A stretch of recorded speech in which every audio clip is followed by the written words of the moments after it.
भगवान की भक्ति किसी कामनावश करना क्या उचित है या अनुचित है? आज हम इस विषय पर चर्चा करेंगे। अनेक श्रद्धालु ऐसे होते हैं जो सांसारिकता में जीवन यापन करते हुए गृहस्थ आश्रम में रहते हुए भगवान की उपासना और आराधना करना चाहते हैं, और उनकी अपनी कोई निजी समस्या होती है, कामनाएं होती हैं।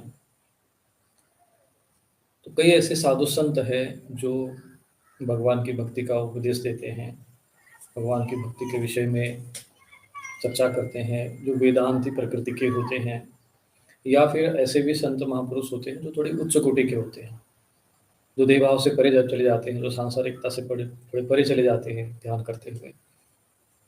तो वे जब प्रवचन करते हैं, सत्संग करते हैं, तो चूंकि उनकी जो भाव दशा है, उनकी जो स्थिति है, ऊंचे स्तर की होती है, सांसारिकता से और देह से परे होने के कारण उनकी जो भक्ति निष्काम हो जाती है। और फिर वही भाव वो प्रवचन में कह देते हैं कभी कभी कि भगवान की भक्ति करनी है तो कोई कामना नहीं करनी चाहिए, बजरंग बाण पढ़ना है तो बजरंग बाण में शपथ दी हुई है, भगवान को कष्ट नहीं देना चाहिए, हनुमान जी को कष्ट नहीं देना चाहिए। वास्तविकता तो यह है कि हनुमान जी चाहते हैं कि मेरा भक्त हमें पुकारे, हमारा भक्त कुछ कहे। गदा हाथ में किसी लिए दिए हैं, चाहते हैं कि हमें कोई भक्त कहे कि भाई थोड़ा सा कोई कार्य बताए, तो वो तो इसलिए हनुमान जी है ही है। लेकिन जो संत महापुरुष हो जाते हैं, थोड़े से जो भक्ति में थोड़े आगे बढ़ जाते हैं, थोड़े शरीर से ऊपर चले जाते हैं, तो वो ऐसी बातें कह देते हैं। तो चूंकि उनका स्तर और एक सामान्य गृहस्थ व्यक्ति का स्तर, भावनात्मक स्तर, दोनों में भिन्नता होती है।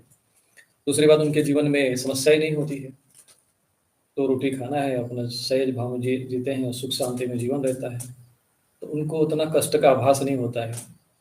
परंतु गृहस्थ का जो जीवन होता है, गृहस्थी की जो समस्याएं होती है, वो तो अनंत होती है। गृह कारण नाना जंजाला, उत्ते अति दुर्गम शैल विशाला। तो गृह कारण जो है, अनेक कष्ट, अनेक समस्याएं साधकों को, जो आप भी जो साधना करते, उपासना करते, उनके भी जीवन में बहुत अधिक आती है। तो जो भगवान की भक्ति करते हैं, उपासना करते हैं, और यदि वो कष्ट में आ जाए, तो फिर वो अपना वो कष्ट किससे कहेंगे? क्योंकि त्वमेव माता च पिता त्वमेव, त्वमेव बंधुश्च सखा त्वमेव, त्वमेव विद्या द्रविणम त्वमेव। धन भी भगवान को माना गया है। द्रविणम माने धन। त्वमेव सर्व मम देव देव, तो सारे मेरे देव अगर सब तुम ही हो। विद्या भी तुम ही हो, धन ही तुम ही हो, माता भी तुम ही हो, भाई बंधु तुम ही हो। तो जब हमें कष्ट पड़ेगा, कष्ट में रहेंगे, तो हम किसको पुकारेंगे, किससे कहेंगे? निश्चित रूप से भगवान से ही कहेंगे, अपने इष्ट से ही कहेंगे। और इसीलिए जब व्यक्ति कष्ट में होता है, तो अपने आर्त भाव से, आर्त माने आर्त भाव से, करुणा, कष्ट में जब व्यक्ति कष्ट में पड़ हो जाता है, तब वो आर्त होकर पुकारता है परमात्मा को। पूजा जप तप नेम आचारा, नहीं जानत कछु दास तुम्हारा। तो भगवान से भी हम प्रार्थना करते कि भाई हम तो कुछ जानते नहीं है, फिर हम कष्ट में क्यों है, तुम्हारा भक्त है, हम कष्ट में, हमारा उद्धार करो, पार करो हमें। तो भगवान के लिए, भगवान की जब प्रार्थना करते हैं, तो भगवान से अपनी कामना, अपने अपने कष्ट के विषय में कहना, उनसे प्रार्थना करना, धन के कामना करना, वो पाप नहीं है। अब इसका आपको शास्त्रीय प्रमाण देता हूँ। भगवद गीता का 7वां अध्याय और आपको 16वें श्लोक में लिखा हुआ है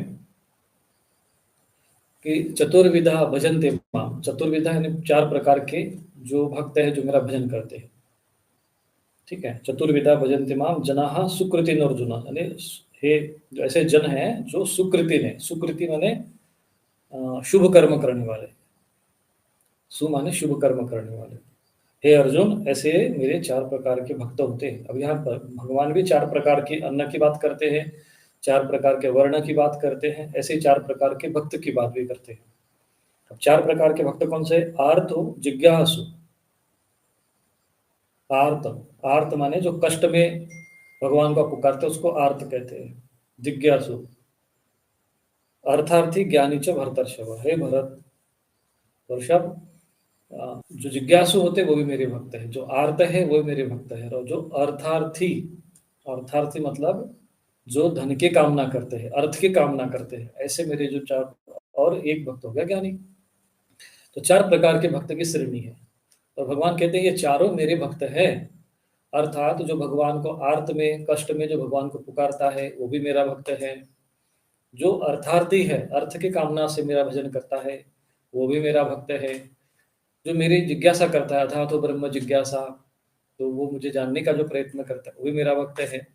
और ज्ञानी पुरुष जो भगवान को जान चुका है, वो भी मेरा भक्त है। तो यह 4 श्रेणी के भक्त हैं। तो जैसे जो ज्ञानी स्तर के जो भक्त हो जाते हैं, उनको दुनियादारी से कोई मतलब नहीं है। तो वह न तो वह आर्त होते हैं, ना अर्थार्थी होते हैं। तो ज्ञानी पुरुष की बात अर्थार्थी और आर्त के लिए लागू नहीं होगी, क्योंकि उनका भाव स्तर, उनकी परिस्थिति भिन्न है। फिर भी भगवान कहते हैं कि ज्ञानी भी भक्त है और अर्थार्थी भी भक्त है, अर्थ भी भक्त है। जिज्ञासु तो जो वैराग्यशील हो जाता है, केवल भगवान को ही प्राप्त करना है, भगवान को जानना है, भगवान के विषय में जानना है, तो वैराग्यशील हो गया। जिसको केवल भगवान से कोई भौतिक संसार से था मतलब चल रहा है, जो रोटी अपनी सब्जी मिल रही है, जैसे भी तैसे जीवन चल रहा है, वो यापन कर रहा है, वो भगवान के प्रति जिज्ञासा करता है वैराग्य भाव से, वो जिज्ञासु हो गया। अथा तो ब्रह्म जिज्ञासा, ब्रह्म की जिज्ञासा करेगा, परमात्मा कैसे, परमात्मा का स्वरूप कैसे, कथा प्रवचन सुनता रहेगा। और फिर अर्थार्थी भी कहते हैं, अर्थार्थी भी भक्त है, और ये जनाहा सुकृति न अर्जुन, सुख जना ये सुकृति है, यानी पुण्यात्मा है, शुभ कर्म करने वाले, ये भी मेरे भक्त है। कष्ट में जो भगवान का स्मरण करता है, भगवान को पुकारता है, वो भी मेरा भक्त है। तो हमें वो बातों पर ध्यान देना चाहिए जो शास्त्र में कही गई है, ठीक है। और शास्त्र क्या कहता है? शास्त्र कहता है कि आर्थ जिज्ञासु, आर्थ और अर्थार्थी भी मेरे भक्त हैं। तो भगवान से कामना करना, धन की कामना करना, उसमें कोई दोष नहीं है। और कई ऐसे स्तोत्र हैं, जैसे शिव दारिद्र्य दान स्तोत्र, दारिद्र्य का नाश करने वाले। महालक्ष्मी की उपासना हम किस लिए करते हैं? भगवती से भी हम धन की कामना करते हैं। देवताओं के जो कोषाध्यक्ष कुबेर जी, उनको भी कहते भाई धनम धान्यम समृद्धि में देई। तो ऐसा कामना करना दोषपूर्ण नहीं है। अगर आपके कुंडली में ऐसा कोई दोष है जिसके कारण आर्थिक जीवन में बाधाएं आती हैं, तो यदि आप सात्विक प्रकृति के हैं तो आप भगवान विष्णु और महालक्ष्मी जी की आराधना करिए, गणेश जी की आराधना करिए। राजसी प्रकृति आपकी सोच बनती है तो आप भगवान शिव की आराधना करिए, भगवान कुबेर जी की आराधना करिए धन की कामना के लिए। और इसका प्रभाव पड़ता है, बहुत जीवन में प्रभाव पड़ता है। कई साधकों के ऐसे अनुभव आए, किसी ने महालक्ष्मी मंत्र का अनुष्ठान किया 40 और उनकी बिल्कुल एकदम परिस्थिति बदल गई। कई लोगों को मैंने देखा है कि समस्या होती है, कुंडली ज्योतिष है ना, वो ज्योतिष क्या है, समस्या बताता है, लेकिन मंत्र विज्ञान समाधान देता है। तो आर्थिक स्थिति में भी भगवान की आराधना उपासना करना दोषपूर्ण नहीं है। आप किसी भी अच्छे देवता की, जैसे अगर तामसी प्रकृति थोड़ी बहुत है तो आप स्वर्णाकर्षण भैरव की आराधना कर सकते हैं, कुबेर जी की आराधना कर सकते हैं, उनके बड़े लाभ हैं उनके। और सबसे सरल साधना है स्तोत्र साधना, तो स्तुति करिए, स्तुति करेंगे तो वो देवता आपके भाग्य में नहीं है तो वो दे देगा।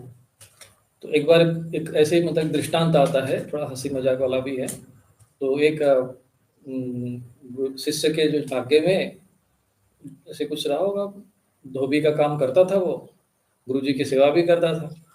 अब उसके पास जो है एक गधा रहता था और उसको घुमा फिरा के 10 रुपए प्रतिदिन उसको मिल जाते थे। तो एक बार गुरुजी के पास गया, गुरुजी ने कहा कि गुरुजी आजकल बड़ा खर्चा बढ़ गया है, संतान हो गई, ये खर्चा चलता नहीं है, तो कुछ कृपा हो जाए कुछ ऐसा। तो कहा कि अच्छा। गुरुजी ने देखा कि इसका भाग्य में ध्यान किया चिंतन, तो उसने कहा कि इसके भाग्य में तो 10 रुपए और एक गधा ही लिखा हुआ है, अब इसको कैसे इसके भाग्य को परिवर्तित किया जाए, भाग्य देवता को कैसे प्रसाद। तो बोले एक काम कर, ये गधा बेच दे। अब वो गया और गधा बेच दिया उसने बाजार में गुरुजी के कहने पर। गधा बेचा, कुछ खर्चा पानी निकल गया, वो बेचा। अब चूंकि उसके भाग्य में एक गधा लिखा हुआ था,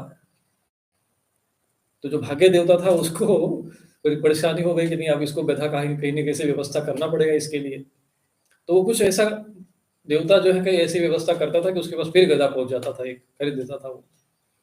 फिर वो गुरु जी के पास जा, गुरु जी फिर परेशान, बोले फिर गधा बेच दो। बेचने के बाद फिर वो जो भाग्य देवता है उसको व्यवस्था करनी पड़ती थी, क्योंकि उसके भाग्य में लिखा था कि एक गधा इसके पास बराबर रहेगा। तो ये जो है इस तरह से वो भाग्य देवता जो है व्यवस्था करता था, क्योंकि प्रारब्ध में लिखा है उसके। गुरु जी जान गए थे कि इसके प्रारब्ध में इतना लिखा हुआ है। और वो जैसे ही उसके पास गधा फिर कहीं कहीं से आ गया, 2-4 दिन 10 दिन रखा, उसने फिर बेच दिया। गुरु जी कहते थे उसको फिर बेच दे। अब बार बार जब भाग्य देवता परेशान हो गए कि इसको बार बार से गधा की व्यवस्था करने में समस्या आ रही है, तो वो एक दिन तो भाग्य देवता उसके गुरु जी के सामने प्रकट हो गए। कहा कि महाराज, आप तो संत है, पुरुष है, ज्ञानी है, हाँ, आप उसको बिकवा देते हो, और मुझे उसके गधे की व्यवस्था करने में बड़ी समस्या आती है। बार बार कहीं ना कहीं से जुगाड़ बनाना पड़ता है उसके लिए। तो कहा कि अच्छा ठीक है, लेकिन वो तो मेरा शिष्य है ना, तो मैं तो उसका कल्याण करूंगा। आप देवता हो, आप अपना काम करो, मैं गुरु हूँ, मैं गुरु हूँ, तो मैं अपना काम कर रहा हूँ। तो बोले गुरु जी, हम भी बड़े बहुत परेशान हो गए उसके गधे की व्यवस्था करते करते। तो बोले काम करो, जब तुम परेशान हो ही गए हो तो उसको क्यों गरीब रखे हो, थोड़ा सा उसके भाग्य में कुछ फेरबदल कर दो और उसको धनवान बना दो। तो कहा कि चलो ठीक है। बोले तो उन्होंने उस संत के कहने पर उसके भाग्य देवता के आशीर्वाद से उसको कुछ अच्छी संपत्ति हो गई, उसको प्राप्त हो गई और वो धनवान हो गया। तो एक ऐसी दृष्टांत, एक कथा है। लेकिन इस घटना से हमें एक चीज़ समझना है कि हमारे प्रारब्ध में जो चीज़ लिखी होती है वो हमें प्राप्त होती है। तो ये इस प्रकार के जो साधन हैं, उपासनाएं हैं, जो हम भगवान से साधना, कोई अगर हम कोई प्रारब्ध है, कष्ट में है, कोई दरिद्रता है, तो ऐसे समय में हमें कोई आराधना और साधना करनी चाहिए, जिससे विशेष परिवर्तन आता है। और आने वाले समय में मैं वैसे प्रयत्न करूँगा कि जैसे कुछ ऐसे मंत्र यंत्र भी होते हैं जिनका अगर हम आपको घर में स्थापना कर दी जाती है तो कई पीढ़ी तक जो है उसका प्रभाव बना रहता है। जैसे कुबेर यंत्र है, स्वर्णाकर्षण भैरव यंत्र है, नारायण यंत्र है, महालक्ष्मी है। कुछ लोग जो है लक्ष्मी जी और श्री यंत्र को एक ही समझते हैं, जबकि ऐसा नहीं है। लक्ष्मी और श्री यंत्र में भिन्नता होती है। श्री यंत्र लक्ष्मी जी का नहीं, ऐश्वर्य की देवी है। समस्त ऐश्वर्य प्रदान करने वाली जो शक्ति है वो महालक्ष्मी जी हैं। और त्रिपुर सुंदरी 10 महाविद्या में होने के कारण वो ज्ञान और सब कुछ प्रदान करने वाली, मोक्ष की, धर्म अर्थ काम और मोक्ष चारों चीजें प्रदान करने वाली। तो श्री यंत्र भगवती त्रिपुर सुंदरी जी का यंत्र हुआ। तो इस प्रकार के आप है तो आप लोग साधना करिए। शास्त्र कहता है, भगवान भगवत गीता जो हमारे लिए शास्त्र कहेगा वही हमें मानना चाहिए। तस्मात् शास्त्रम प्रमाणम्। भगवान स्वयं कहते हैं कि जो मेरे जो कष्ट में जो मुझे पुकारता है वो मेरा भक्त है। जो मेरे से धन की कामना करता है वो भी मेरा भक्त है। तुम ज्ञानी हो, तुम भी तो भक्त हो, ठीक है। जो तुम बजरंग बाण मत पढ़ो भाई, जो तुम ज्ञानी हो गए तुम्हें कोई कष्ट नहीं है, लेकिन मेरा कोई भक्त है कष्ट में है, तो वो तो पढ़ेगा ही। वो तो कष्ट कष्ट में है तो वो पुकारेगा ही भगवान को। तो इसीलिए ऐसे तो कभी कभी जो शंकाएं उठती है मन में, कह रहे वो संत महात्मा कहते हैं नहीं, भगवान की निष्काम भक्ति करनी चाहिए। ठीक है, निष्काम भक्ति है, धीरे धीरे वो क्रम से आगे बढ़ेगा। जब उसको सांसारिकता से परे जाएगा तो जो नियम, सन्यासी का नियम और गृहस्थाश्रम में का दोनों का नियम तो अलग होंगे ना। सन्यासी के लिए कुछ नियम अलग है, गृहस्थ के लिए कुछ नियम अलग है। तो क्रम से आगे बढ़ेगा और एक दिन निष्काम भाव में जा सकता है। सकाम भाव से साधना करना और फिर उसकी आगे बढ़ते हुए निष्काम भाव में उसकी परिणति होना शुभ है। और फिर निष्काम भाव के संत महापुरुष भी भगवान से कामना करते हैं, अपने लिए नहीं करते लेकिन जगत के कल्याण के लिए करते हैं। सर्वे भवन्तु सुखिनः, सर्वे सन्तु निरामयाः, सर्वे भद्राणि पश्यन्तु माँ कश्चित् दुःख भाग् भवेत्। किसी प्रकार से दुखी न रहे। तो संत महात्मा तो समस्त जगत कल्याण के लिए कामना करते हैं, तो वो भी तो कामना हो गई। वहां पर भी फिर निष्काम कहाँ रह गए। तो कामना कहीं ना कहीं जुड़ी, कामना भाव से, सकाम भाव से भगवान की आराधना उपासना करना में कोई दोष नहीं है।